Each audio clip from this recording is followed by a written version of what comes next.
Good morning. My name is Rob, and I'll be your conference operator today.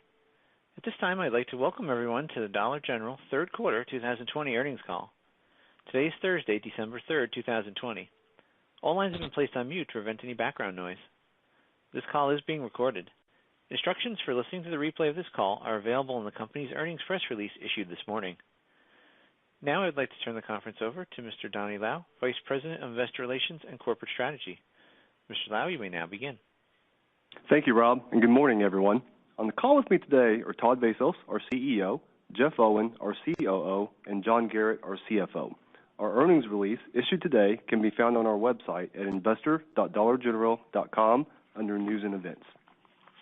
Let me caution you that today's comments include forward-looking statements as defined in the Private Securities Litigation Reform Act of 1995, such as statements about our strategy, plans, including but not limited to our 2021 real estate outlook, our initiatives, goals, priorities, opportunities, investments, guidance, expectations, or beliefs about future matters, including but not limited to beliefs about COVID-19's future impact on the economy, our business, and our customer, and other statements that are not limited to historical fact. These statements are subject to risks and uncertainties that could cause actual results to differ materially from our expectations and projections, including, but not limited to, those identified in our earnings release issued this morning under risk factors in our 2019 Form 10-K filed on March 19, 2020, and in our Form 10-Q filed this morning, and in the comments that are made on this call. You should not unduly rely on forward-looking statements which speak only as today's date. Dollar General disclaims any obligation to update or revise any information discussed in this call unless required by law. We also may reference certain financial measures that have not been derived in accordance with GAAP. Reconciliations to the most comparable GAAP measures are included in this morning's earnings release, which, as I mentioned, is posted on investor.dollargeneral.com under News and Events. At the end of our prepared remarks, we will open the call up for your questions. Please limit your questions to one and one follow-up question if necessary. Now, it's my pleasure to turn the call over to Todd. Thank you, Donnie, and welcome to everyone joining our call. I'd like to start by thanking our associates for their tireless work over the past several months in helping our customers and communities impacted by the COVID-19 pandemic. Despite continued significant uncertainty in the operating environment, our team members have been unwavering in their commitment to fulfilling our mission of serving others by providing affordable, convenient, and close-to-home access to everyday essentials at a time when our customers need them most. I could not be more proud of their efforts. As always, the health and safety of our employees and customers continues to be our top priority. We continue to closely monitor CDC and other governmental guidelines regarding COVID-19 and are evaluating and adapting our safety protocols as that guidance evolves.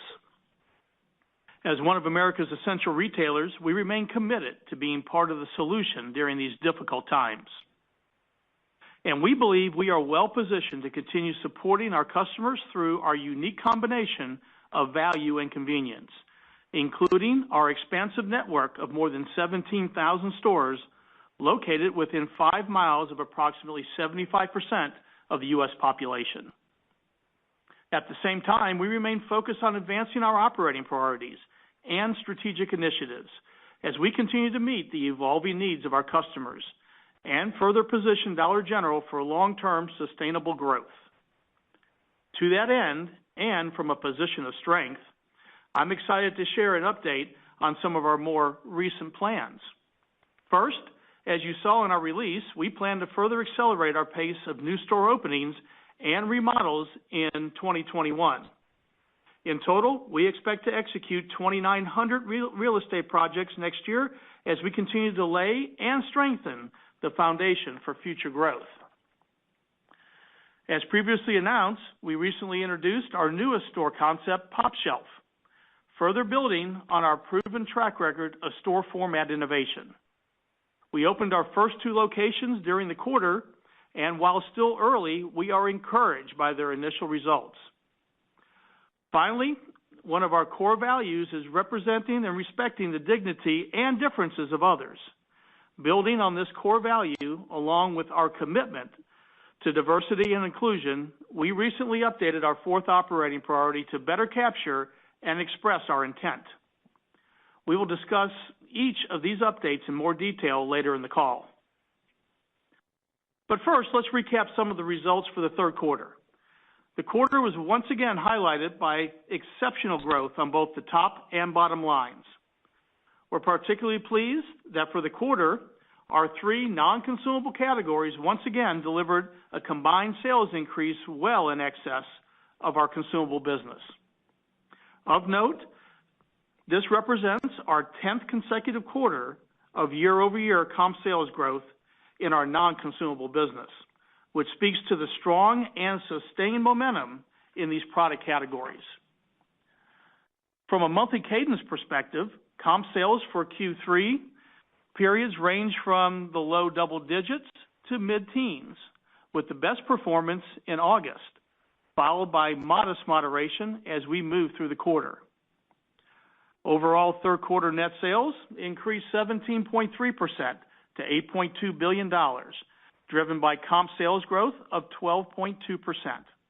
These results include significant growth in average basket size, partially offset by a decline in customer traffic, as we believe customers continue to consolidate shopping trips in an effort to limit social contact. Once again this quarter, we increased our market share in highly consumable product sales as measured by syndicated data, driven by double-digit increases in both units and dollars. Importantly, our data suggests an increase in new customers this quarter as compared to Q3 of 2019. These new customers skew younger, higher income, and more ethnically diverse, further underscoring the broadening appeal of our value and convenience proposition. We are also encouraged by the repurchase rates of new customers and are working hard to retain them with more targeted marketing and continued execution of our key initiatives. We're particularly pleased with and how we delivered significant operating margin expansion, which contributed to third quarter diluted EPS of $2.31, an increase of 63% over the prior year. Collectively, our Q3 results reflect strong and disciplined execution across many fronts and further validate our belief that we are pursuing the right strategies to create meaningful long-term shareholder value. We operate in one of the most attractive sectors in retail, and with our unique combination of value and convenience, further enhanced through our initiatives, we believe we are well positioned to successfully navigate the current environment and emerge even stronger than before. With that, I'll now turn the call over to John. Thank you, Todd, and good morning, everyone. Now that Todd has taken you through a few highlights of the quarter, let me take you through some of its important financial details. Unless I specifically note otherwise, all comparisons are year over year, and all references to EPS refer to diluted earnings per share. As Todd already discussed sales, I will start with gross profit, which was positively impacted in the quarter by a meaningful increase in sales, including the impact of COVID-19. Gross profit as a percentage of sales was 31.3% in the third quarter, an increase of 178 basis points, and represents our sixth consecutive quarter of year-over-year gross margin rate expansion. This increase was primarily attributable to a reduction in markdowns as a percentage of sales, higher initial markups on inventory purchases, a greater proportion of sales coming from non-consumables categories, and a reduction in shrink as a percentage of sales. These factors were partially offset by increased distribution and transportation costs, which were driven by increased volume, and our decision to incur employee appreciation bonus expense. SG&A as a percentage of sales was 21.9%, a decrease of 62 basis points. Although we incurred incremental costs related to COVID-19, these costs were more than offset by the significant increase in sales. Expenses that were lower as a percentage of sales this quarter include occupancy costs, utilities, retail labor, depreciation and amortization, repairs and maintenance, and employee benefits. These items were partially offset by increases in incentive compensation expense and hurricane-related expenses. Moving down the income statement, operating profit for the third quarter increased 57.3% to $773 million compared to $491 million in the third quarter of 2019. As a percentage of sales, operating profit was 9.4%, an increase of 240 basis points.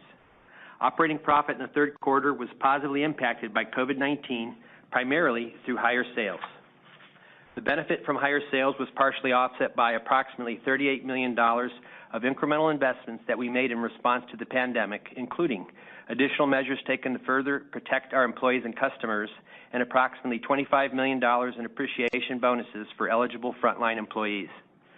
Year-to-date through the third quarter, we have invested approximately $153 million in COVID-19 related expenses, including about $99 million in appreciation bonuses for our frontline employees.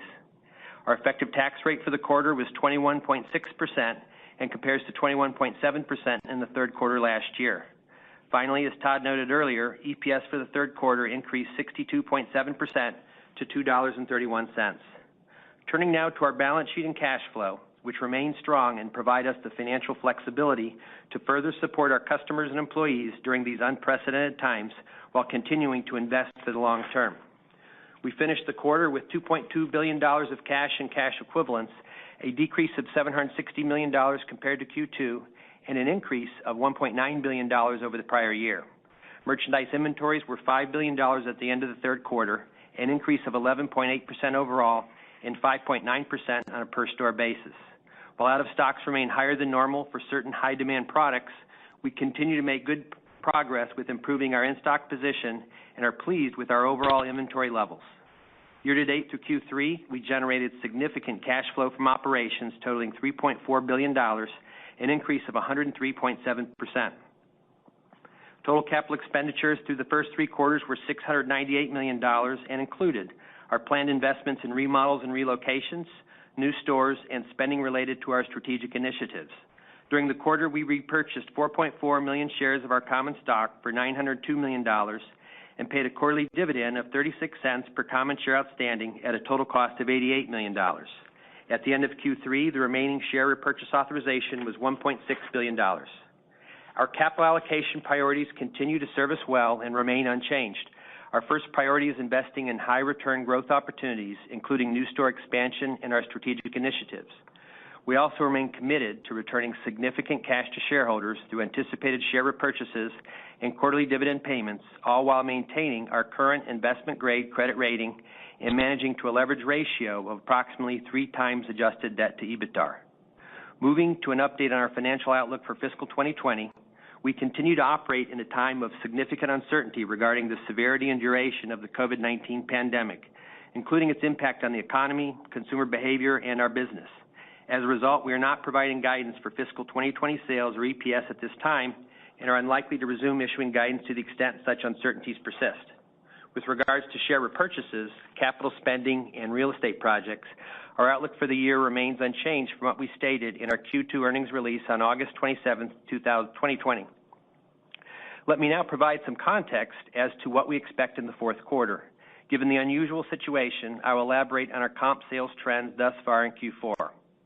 From the end of Q3 through December 1st, comp sales accelerated, increasing approximately 14% during this time frame, reflecting increased demand in our consumables business. And while we remain cautious in our sales outlook, we are encouraged with our sales trends, particularly as we move farther past government stimulus payments and the expiration of enhanced unemployment benefits under the CARES Act. That said, significant uncertainty still exists concerning the duration of the positive sales environment, including external factors related to the ongoing health crisis and their potential impact on our business. Beyond these macro factors, there are a number of more specific considerations as it relates to the fourth quarter. First, we anticipate higher transportation and distribution costs in Q4. Like other retailers, our business is seeing the effect of higher transportation costs due to a tight carrier market as a result of driver shortages and a greater demand for services at third-party carriers.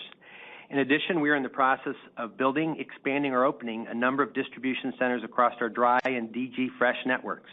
And while we expect these investments will enable us to drive even greater efficiencies going forward and further support future growth, these investments will pressure gross margin rates in Q4. Also, please keep in mind that the fourth quarter represents our most challenging lap of the year from a gross margin perspective, following 60 basis points of rate improvement in Q4 2019. With regards to our strategic initiatives, we continue to anticipate they will positively contribute to operating margin over time as the benefit to gross margin continues to scale and outpace the associated expense, with both NCI and DG Fresh on pace to be accretive to operating margin in 2020. However, our investment in these initiatives will pressure SG&A rates in the fourth quarter as we further accelerate their rollouts. Finally, we expect to make additional investments in the fourth quarter as a result of COVID-19, including up to $75 million in employee appreciation bonuses, which includes our recent announcement to award approximately $50 million in additional bonuses, bringing our full-year investment in appreciation bonuses to approximately $173 million, as well as continued investments in health and safety measures. In closing, we are very proud of the team's execution and service, resulting in another quarter of exceptional results. As always, we continue to be disciplined in how we manage expenses and capital with the goal of delivering consistent, strong financial performance while strategically investing for the long term. We remain confident in our business model and our ongoing financial priorities to drive profitable same-store sales growth, healthy new store returns, strong free cash flow, and long-term shareholder value. With that, I will turn the call over to Jeff. Thank you, John. Let me take the next few minutes to update you on our 4 operating priorities. Our first operating priority is driving profitable sales growth. The team once again did a fantastic job in Q3, executing against a portfolio of growth initiatives. Let me highlight some of our recent efforts. Starting with our cooler door expansion program, which continues to be our most impactful merchandising initiative. During the first 3 quarters, we added approximately 49,000 cooler doors across our store base. In total, we expect to install more than 60,000 cooler doors this year, the majority of which will be in our higher capacity coolers, creating additional opportunities to drive higher on-shelf availability and deliver an even wider product selection. Turning now to private brands, which remain a priority as we look to drive overall category awareness and even greater customer adoption through rebranding, repositioning, and expansion of select brands, as well as the introduction of new product lines. We're very pleased with the continued progress across these fronts, including the successful rebranding of 6 product lines and the introduction of 2 new brands so far this year. And we're excited about the continued momentum we're seeing across the portfolio. Finally, a quick update on our FedEx relationship. During the quarter, we completed our initial rollout of this convenient customer package pickup and drop-off service, which is now available in more than 8,500 stores. We're very pleased with the reception this offering is receiving from our customers, and we continue to explore innovative opportunities to further leverage our unique real estate footprint to provide even more solutions for our customers in convenient and nearby locations. Beyond these sales-driving initiatives, enhancing gross margin remains a key area of focus for us. In addition to the gross margin benefits associated with our NCI, DG Fresh, and private brand efforts, foreign sourcing remains an important gross margin opportunity for us. The team once again did a great job during the quarter working with our supply partners to ensure product availability. Looking ahead, we continue to pursue opportunities to increase our foreign sourcing penetration while further diversifying our countries of origin. We also continue to pursue supply chain efficiencies, including the continued expansion of our private fleet, the opening of additional DG Fresh facilities, and the recent purchase of our future Walton, Kentucky dry distribution center, which should contribute to a further reduction in stem miles beginning early next year. In addition, we recently began construction on our first ever ground-up combination DG Fresh and dry distribution center in Blair, Nebraska.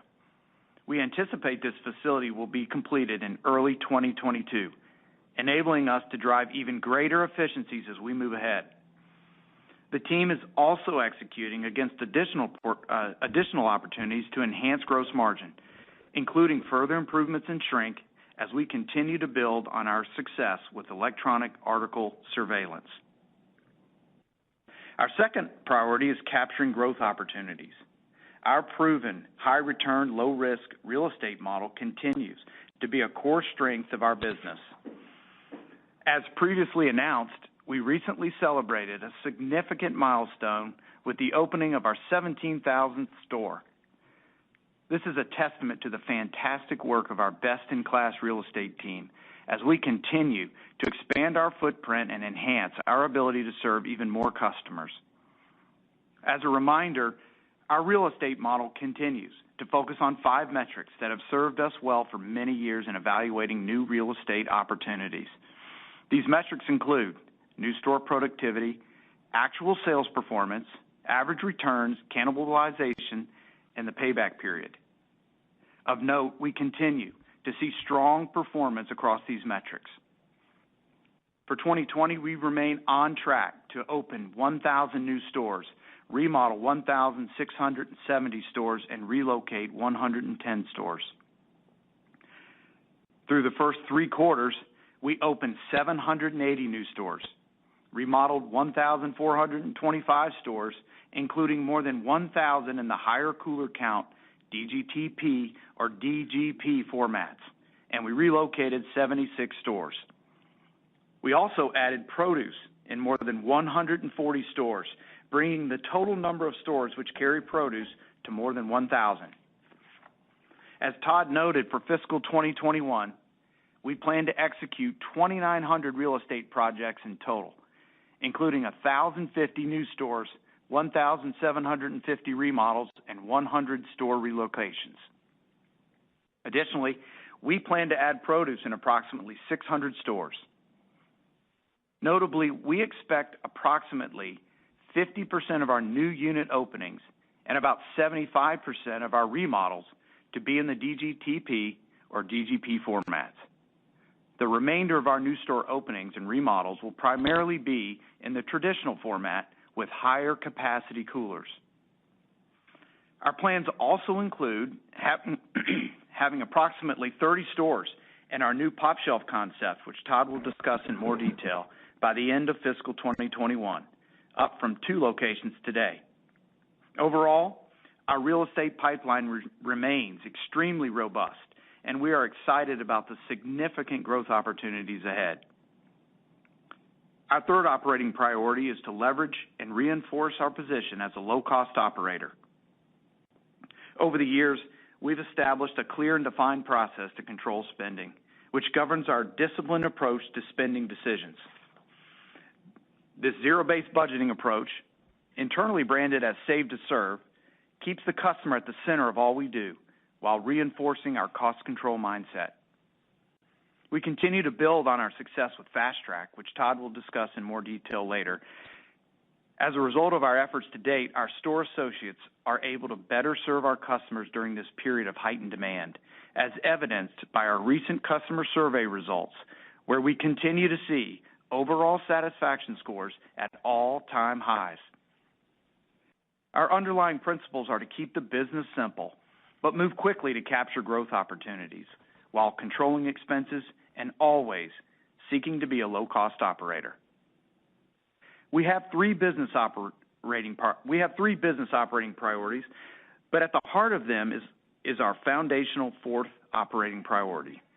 This priority is anchored in our people and is truly foundational to everything we do at Dollar General.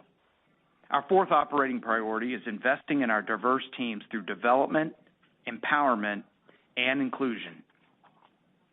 As Todd noted, this updated language more fully expresses our values and core beliefs and more closely aligns with the investments we continue to make in the development of our people. Importantly, we believe these investments continue to yield positive results across our store base, as evidenced by continued record low store manager turnover, record staffing levels, healthy applicant flows, and a robust internal promotion pipeline. As a growing retailer, we also continue to create new jobs and opportunities for career advancement. In fact, more than 12,000 of our current store managers are internal promotes, and we continue to innovate on the development opportunities we can offer our teams. We believe the opportunity to start and develop a career with a growing and purpose-driven company is a unique competitive advantage and remains our greatest currency in attracting and retaining talent. We also recently completed our annual community giving campaign, where employees across the organization come together to raise funds for a variety of important causes.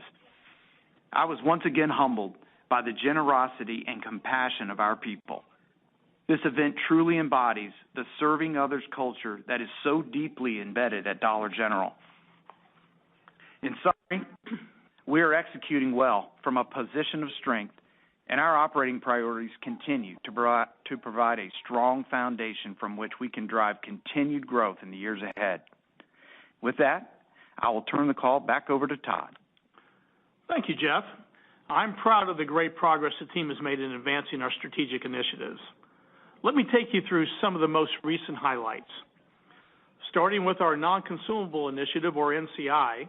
As a reminder, NCI consists of a new and expanded product offering in key non-consumable categories. The NCI offering was available in 5,200 stores at the end of Q3, and given our strong execution to date, we now expect to expand the offering to more than 5,600 stores by the end of 2020, including approximately 400 stores in our NCI Lite version. This compares to our prior expectation of more than 5,400 stores at year-end. We're especially pleased with the strong sales and margin performance our NCI stores once again delivered in the quarter. We also continue to benefit from incorporating select NCI products and planograms throughout the broader store base. And we are pleased with the performance of our Lite stores, which incorporates a vast majority of the NCI assortment, but through a more streamlined approach.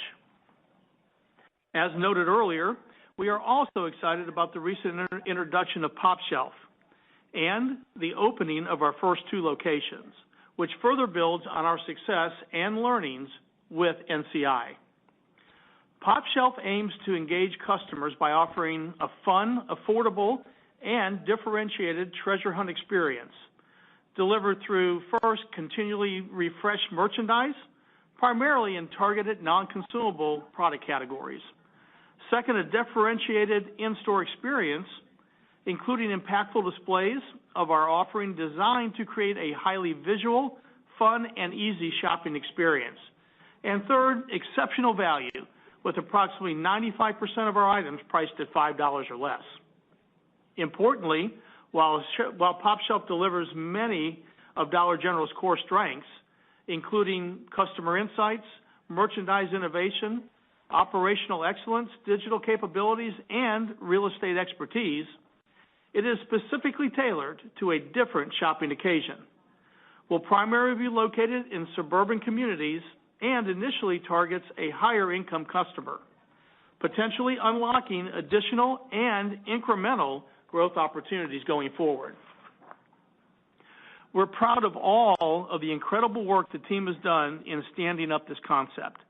And with the initial work now behind us, we look forward to welcoming additional customers to pOpshelf as we move forward our goal of approximately 30 stores by the end of 2021. Turning now to DG Fresh, which is a strategic multi-phase shift to self-distribution of frozen and refrigerated goods. As a reminder, the primary objective of DG Fresh is to reduce product costs on our frozen and refrigerated items by removing the markup paid to third-party distributors, thereby enhancing gross margin. And we continue to be very pleased with the product cost savings we are seeing.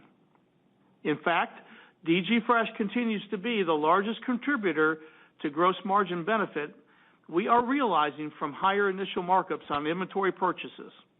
Importantly, we expect this benefit to grow as we continue to scale this transformational initiative. Another important goal of DG Fresh is to increase sales in these categories. We're pleased with the success we are already seeing on this front, driven by higher overall in-stock levels and the introduction of more than 55 additional items, including both national and private brands in select stores being serviced by DG Fresh.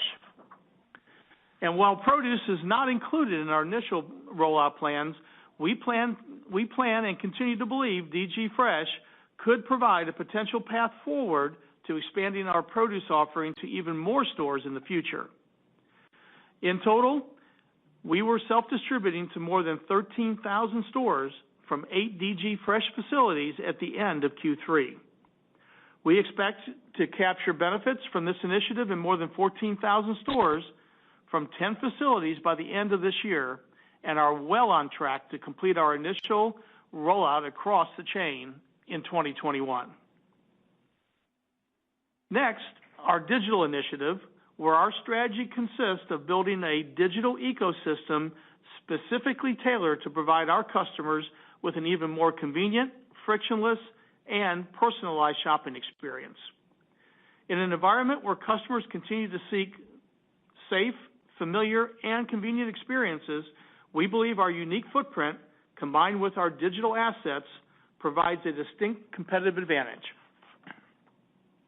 More specifically, I'm pleased to note that during the quarter, we expanded DG Pickup, our buy online, pickup in the store offering, to nearly 17,000 stores, compared to more than 2,500 stores at the end of Q2, providing another convenient access point for those seeking a more contactless customer experience.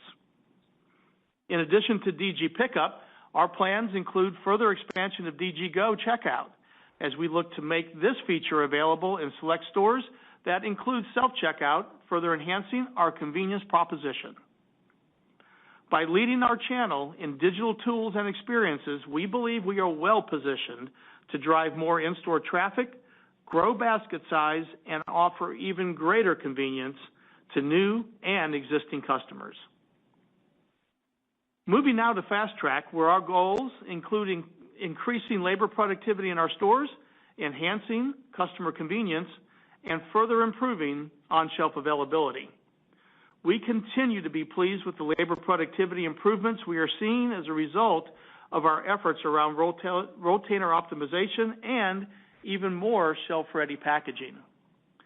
The second component of Fast Track is self-checkout, which provides customers with another flexible and convenient checkout solution while also driving greater efficiencies for our store associates.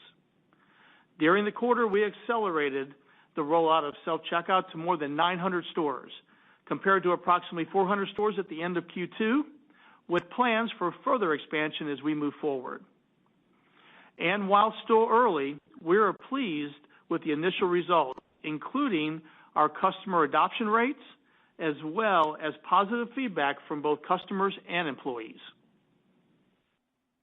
Overall, we remain focused on controlling what we can control, while taking actions, including the continued execution of our key initiatives to further differentiate and distance Dollar General from the rest of the discount retail landscape.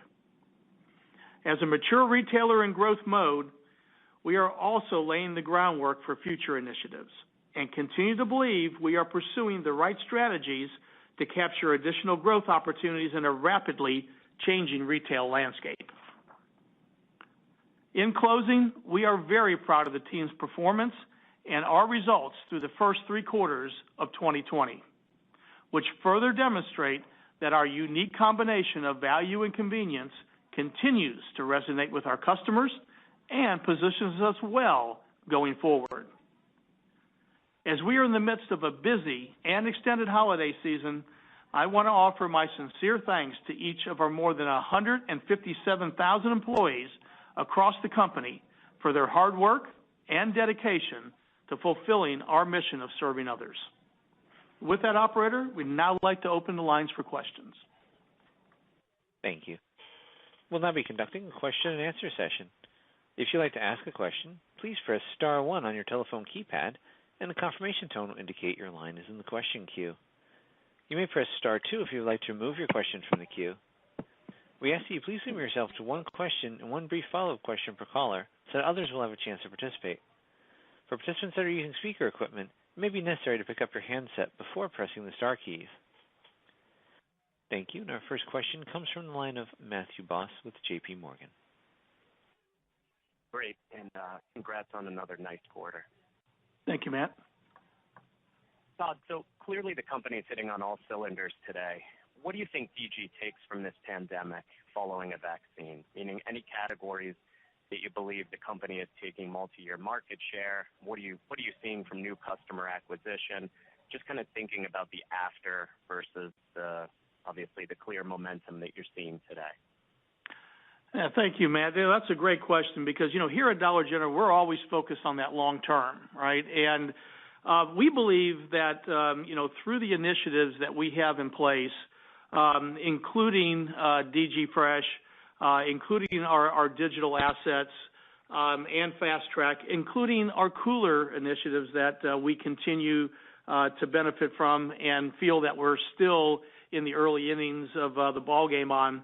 We feel that those will serve us very well post-pandemic, and let's hope that post-pandemic comes sooner than later. But as we continue to look forward, we also are encouraged on some of the early initiatives we have around Pop Shelf and that concept, because we believe that there's a fair amount of white space out there for a discretionary format like Pop Shelf. And again, I think we're encouraged as we look at the first two stores on what that customer response, has been. On the customer acquisition side of the equation, we're very pleased with the amount of new customers that we've seen.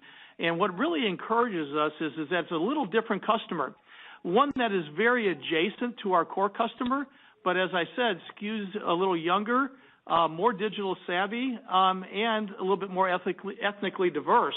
And that really gives us the opportunity to speak to her a little differently.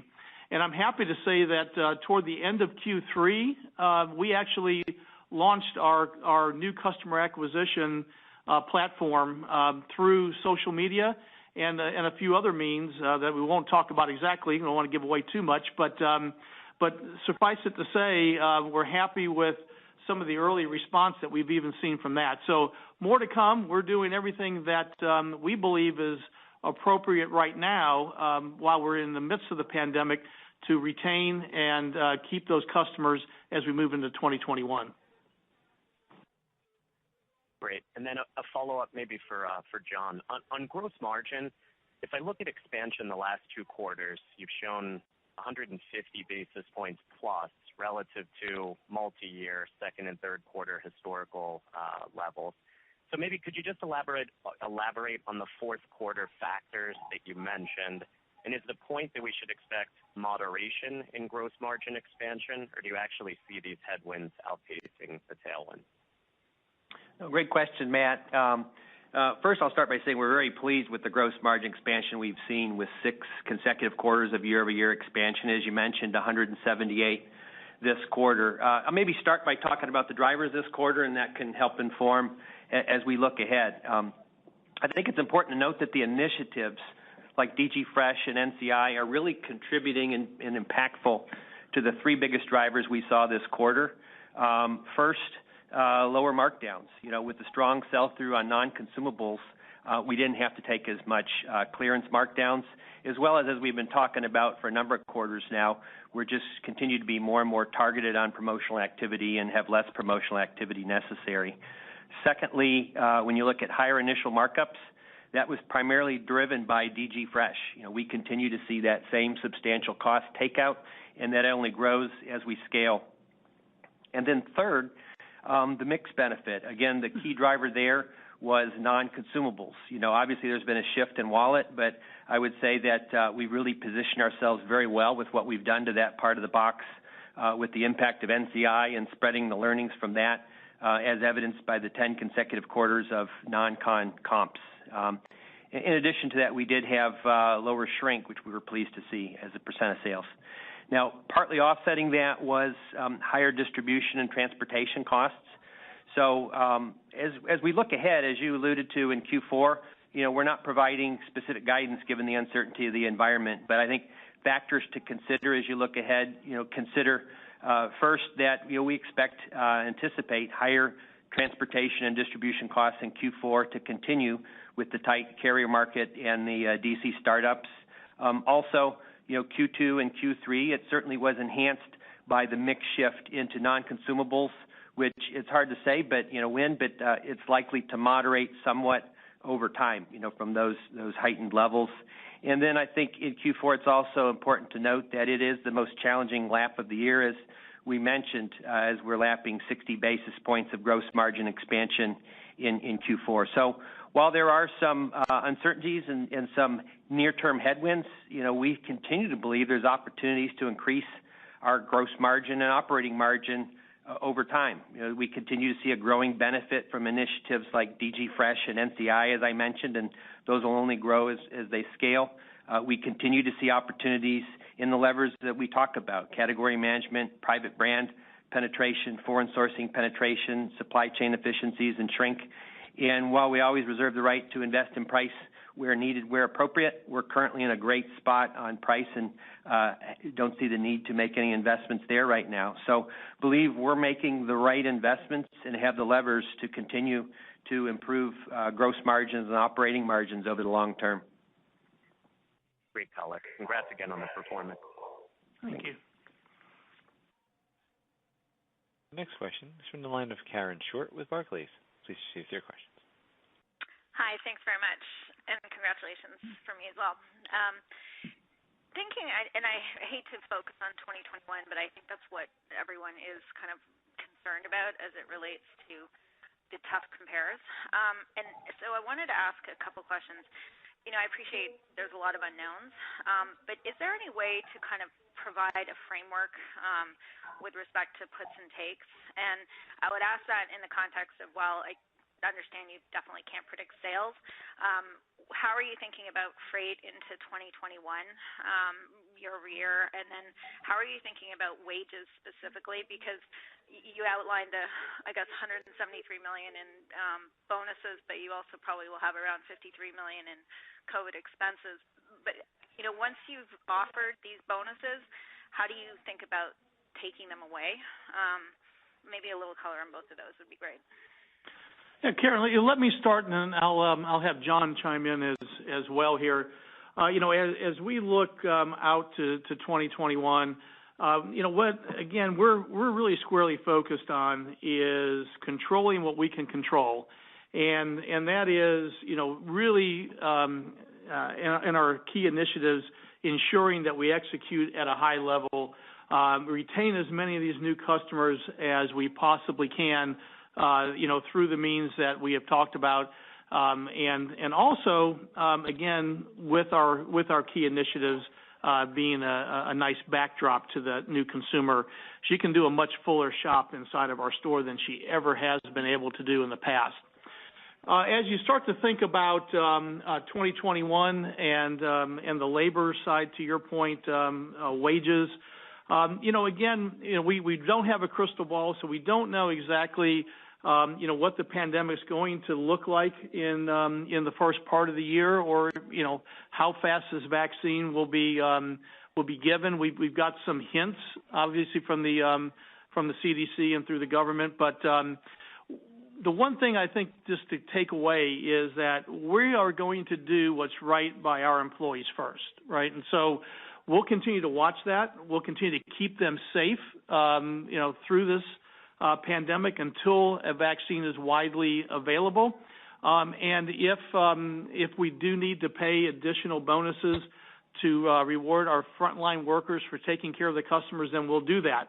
But again, I think it's too early to tell in Q1 exactly what's going to happen at this point.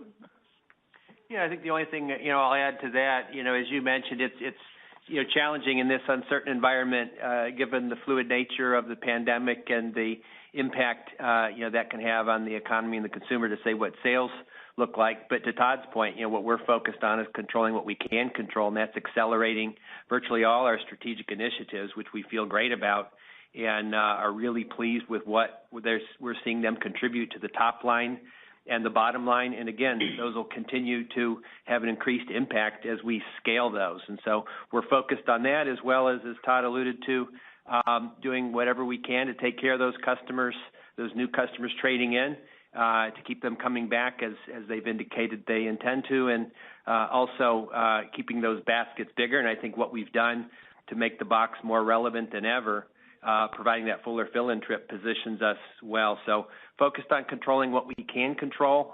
In terms of puts and takes, we feel great about, I'll tell you, the fundamentals of the business, the strength of the business model, the initiatives, and having a model that performs well in all cycles of the economy. In terms of a couple specific things you mentioned freight, And, it remains to be seen. I think a big part of freight is the capacity constraint right now and the heightened volume. So it remains to be seen. That's something that this is the time of year with the holiday seasons. It's usually at its peak, and certainly all the volume is straining that now. Hopefully that is something that would normalize over time. And certainly we have a lot of mitigating efforts to go after that in terms of further scaling our private fleet, continuing to expand and diversify our carrier base, and then ongoing efforts around stem mile reduction, load optimization, and DC productivity efforts. And then the other thing, I pointed to in Q4 around gross margin is, we have over the last 2 quarters gotten additional benefit from that mix shift into non-consumables. We feel fantastic about the non-consumables business as we continue to scale NCI, as we continue to import the best ideas from that to the rest of the chain. So we feel great about that piece of the business, but it remains to be seen if you can continue to get that kind of mix shift, and would imagine that would, over time, moderate somewhat. And so I think that's just some of the considerations for next year, but feel fantastic about the fundamentals of the business. Okay, if I could just ask one more, is there any pattern or anything you could point to on performance of rural versus urban stores, and then in the quarter, but then also with the acceleration that you saw into the quarter to date, any pattern to point out there other than consumables accelerating in 4Q? Hi, Karen. This is Jeff. In terms of the rural versus urban, the nice thing about our model is consistency really across the store base. But specifically to rural, we did see our rural stores perform well and outperformed our urban stores. So we're pleased with that performance and continue to be real pleased with our remodel program, our new store development program, and the fact that we're within 75% of the U.S. population is within 5 miles of our store network. So that unique footprint continues to serve us well. You mentioned about the trends in terms of the sales piece. We did mention, as John said earlier in our prepared remarks, around the sales. And so we're pleased. We're ready for the fourth quarter, I can tell you that, in terms of the team's ability to set holiday. We've made great improvements in our in-stock position and the inventory side, so we are certainly ready to serve that customer and excited about the remaining parts of the fourth quarter. Great. Thank you.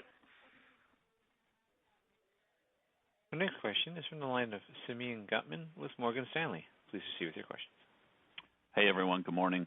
A little bit along the lines of Karen's question, maybe unanswerable around 2021, I want to ask through the lens of the top line.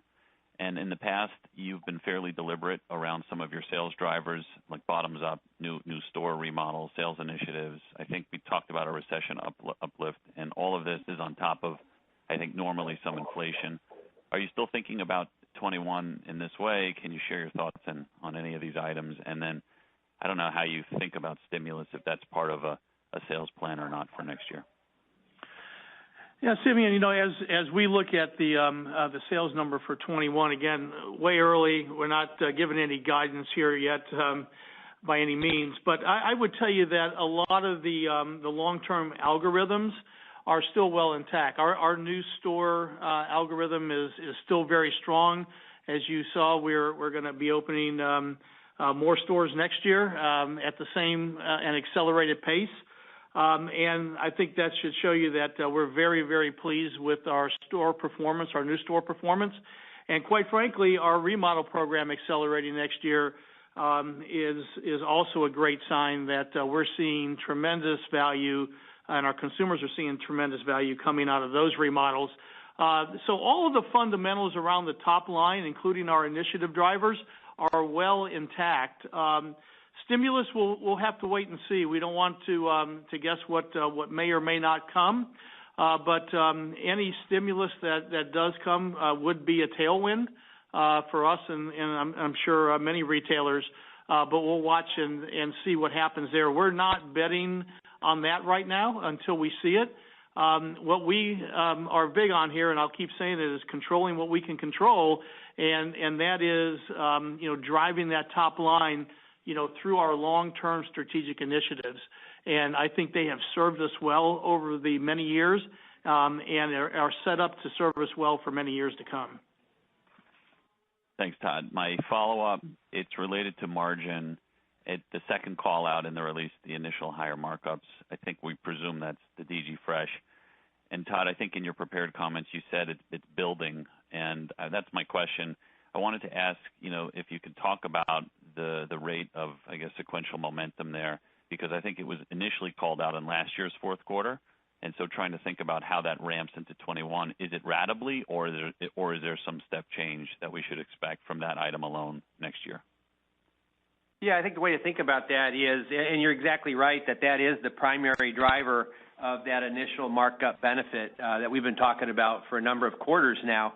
It's already accretive to the business, and to your point, it will grow over time, not only linearly as you add more stores, but you have economies of scale as you serve more stores from existing DCs, as you get the efficiencies of operating that. The team, it's been amazing how quickly we've gotten this up and running and gotten quite efficient at this. So you get both benefits. So it continues to grow as it scales, both in terms of the gross margin benefit, that substantial cost takeout, but then the other thing we've talked about is the sales benefit. We're already seeing in those stores served by our self-distribution better in-stocks, better sales, and we expect that to grow, that benefit to grow. And then the other thing is now we're free to improve the assortment. We had agreements before which precluded us from carrying certain competing brands and private label. This opens that up, and as we mentioned, we're already adding new SKUs there. And then, longer term, we see that as the opportunity to unlock further expansion of produce to more stores. And so we think it's the gift that keeps on giving, both in terms of cost and margin, but also in terms of sales. Okay, thanks, John, and have a good rest of fourth quarter. Thank you. Thank you. Our next question is from the line of Michael Lasser with UBS. Please proceed with your question. Good morning. Thanks a lot for taking my question. So Dollar General is reported a 17.5% comp quarter year to date. If you had to guess, or maybe you put some analysis behind it, how much of that 17.5 is due to market share gains, and then how much is due to other factors like wallet share gains? Yeah, we're not going to probably, Michael, get into too much of that due to competitive reasons, obviously. But I would tell you that we're really happy with the share gains that we've seen. Those share gains are continue to come from a multitude of different disciplines that are out there. Drug continues to be the largest share donor that we've seen. But some new emerging trends that we've seen and have some evidence of is that in the discretionary areas, we're taking some share at a rapid rate as well. And in many cases, that's probably from some of the consolidation that has happened on that side of the equation recently. And so coupled that with our initiatives around NCI and now Pop Shelf, I believe we're well positioned as we move into 21 to capitalize and keep those customers that we're seeing there in the share gains that we've already gotten in 2020. Got it. And then my follow-up question is around your expectations or your at least initial thoughts on, as there is a slower environment for consumable retail, presumably the promotional environment is going to increase. And would you use price and all the good margin expansion potential that you have and reinvest that back in price to gain a disproportionate amount of market share in a softer consumable environment overall? Well, we always say we always reserve the right to lower price to ensure that we keep those footsteps coming in the Dollar General, and more importantly, service that consumer. As we sit right now, though, Michael, we don't see any evidence and or need to pull a price lever. The promotional activity, the everyday price activity across retail right now seems to be pretty tame and about the same as it has been for many quarters now. As we continue to watch the environment, we'll do whatever we have to do to ensure that we're priced right. But I think it's also important to note, in the 12 years that I've been here, this is the best competitive positioning we've ever been in on price, the very best. So from a position of strength, we've already lowered price, got it where it needs to be, and are in very good shape as we move into 2021. Thank you very much, and have a good holiday. Sure. Our next question is from the line of Paul Lejuez with Citi. Please proceed with your questions. Hey, thanks, guys. I'm curious if you could talk about some of the new customers that you've acquired earlier in the year, and if there are any retention metrics that you might have that you can share. And then second, just going back to your comments about lower markdowns, just curious if that was true across both consumables and non-consumables, and if you can talk about the gross margins within each of those businesses relative to themselves a year ago. Thanks. Sure. This is Jeff. First, on the new customer retention metrics you asked about. As Todd earlier stated, we're real pleased with the launch of our retention strategy that we did at the tail end of Q3. So first, I got to tell you, it's a little early, but one of the things here at Dollar General that we do very well is we measure everything, and we are very focused on monitoring our efforts so that we can pivot if we need to, or we can accelerate if we need to. And so what I can tell you is that initially we're pleased with what we're seeing from the new customer retention strategy that we put in place. We think it's the right time to do that.